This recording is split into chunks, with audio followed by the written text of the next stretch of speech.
Shalom, selamat malam Bapak Ibu Saudara sekalian yang saya kasih di dalam Kristus Yesus.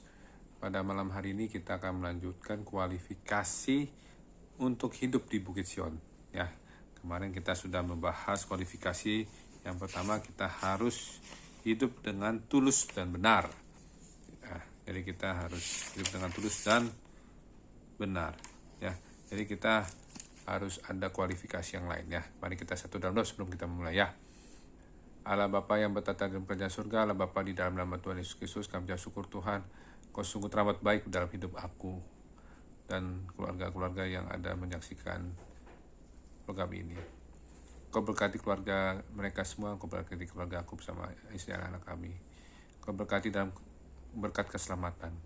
Kami dilindungi dengan darah anak nobel dari Yesus Kristus. Kami dihalau, dilindungi, ditolong, dihalau dari serangan roh jahat, roh kematian, roh di dunia, orang mati, roh santet, sihir, tenung, tumbal, guna-guna, roh mat dan kata maut, roh segala penyakit apapun, roh segala penyakit COVID-19, roh sakit jantung, paru-paru, ginjal, cuci darah, kami tolak sakit liver, otak, stroke, kami hancurkan kuasa dengan darah Allah Yesus Kristus Tuhan. Terima kasih Tuhan, kami mohon Allah Roh Kudus untuk membimbing kami dalam program malam ini biarlah kuasa Allah Roh Kudus menaungi kami, urapan yang baru juga menaungi kami, dan berikanlah kami Tuhan remamu Tuhan pada pembahasan kualifikasi untuk hidup di Bukit Sion. Terima kasih Tuhan, dalam nama Bapa, Anak dan Roh Kudus, dalam nama Tuhan Yesus Kristus kami berdoa syukur. Amin. Ya, kita bahas ada 2 ayat di sini. Kualifikasi kedua untuk hidup di Bukit Sion adalah kita harus melakukan kebenaran. Kita harus melakukan kebenarannya. Ayat pertama kita baca di 1 Yohanes 3 ayat 7. 1 Yohanes 3 ayat 7. Demikian firman Tuhan, anak-anakku, janganlah membiarkan seorang pun menyesatkan kamu. Barang siapa yang berbuat kebenaran adalah benar, sama seperti Kristus adalah benar. Saya ulangi, 1 Yohanes 3 ayat 7. Anak-anakku, janganlah membiarkan seorang pun menyesatkan kamu. Barang siapa yang berbuat kebenaran adalah benar, sama seperti Kristus adalah benar. Jadi kita harus melakukan kebenaran karena Kristus adalah kebenaran. Ya. Kalau kita masih melakukan kesalahan disengaja apalagi ya, itu tidak berarti kita dalam Kristus. Belum dalam Kristus. Kita hanya mengucapkan dalam Kristus, tapi kita belum ada di dalam Kristus sesungguhnya ya. Kalau orang dalam Kristus pasti akan berada senantiasa dalam kebenaran. Karena dia melihat firman Tuhan itu hidup, dan dia sudah membaca dan melakukannya bahwa firman Tuhan itu adalah hidup. Dan dia baca ini, dia bilang di 1 Yohanes 3 ayat 7, anak-anakku janganlah membiarkan seorang pun menyesatkan kamu. Ya. Barang siapa yang berbuat kebenaran adalah benar, sama seperti Kristus adalah benar. Jadi barang siapa yang berbuat kebenaran adalah benar, karena Kristus adalah kebenaran. Kristus adalah benar. Ya. Jadi kalau kita berusaha dan sudah menjadi gaya hidup, berbuat kebenaran setiap waktu, setiap detik, menit, jam, hari, minggu, bulan, tahun, 10 tahun, 50 tahun, sampai mungkin 100 tahun, kita tetap berbuat kebenaran. Ya. Kalau kita memang sudah pernah berbuat kebenaran dan belum pernah dilakukannya lagi, kita lakukan lagi. Jangan sampai kita berbuat tidak kebenaran. Kalau memang ada yang berbuat tidak benar, kita harus minta ampun.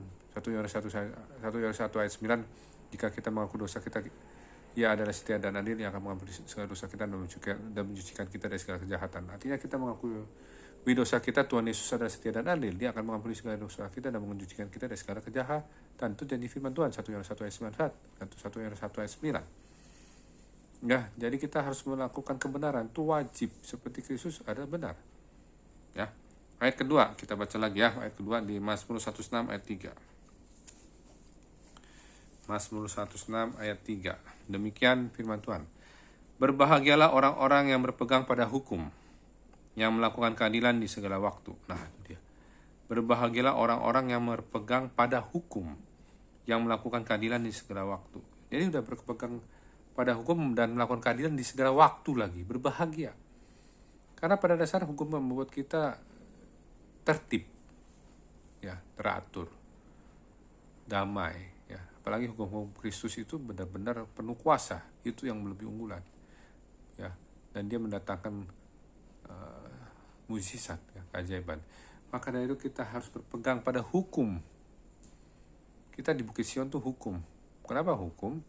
Karena di ruang Maha Kudus itu, di Taut Perjanjian itu ada 2 loh batu. 2 loh batu itu bicara hukum. Berarti kita harus berpegang pada hukum dan melakukan keadilan di segala waktu. Itu ciri khas orang-orang di Bukit Sion itu kualifikasinya. Kita harus melakukan kebenaran, ya. Tadi kita melakukan kebenaran ada implikasinya, ya. Yang pertama, kita melakukan kebenaran karena Kristus adalah benar, kebenaran itu. Yang kedua, kita berpegang pada hukum, melakukan keadilan di segala waktu. Itu adalah perbuatan-perbuatan yang melakukan kebenaran. Amin. Demikian yang pada hari ini. Yang kedua, besok kita lanjutkan kualifikasi hidup di Bukit Sion yang ketiga. Mari kita 1 dalam 2. Bapa di surga, Bapa di dalam Tuhan Yesus Kristus, kami mengucap syukur Tuhan, Kau sungguh baik-baik kami. Terima kasih atas firman Tuhan.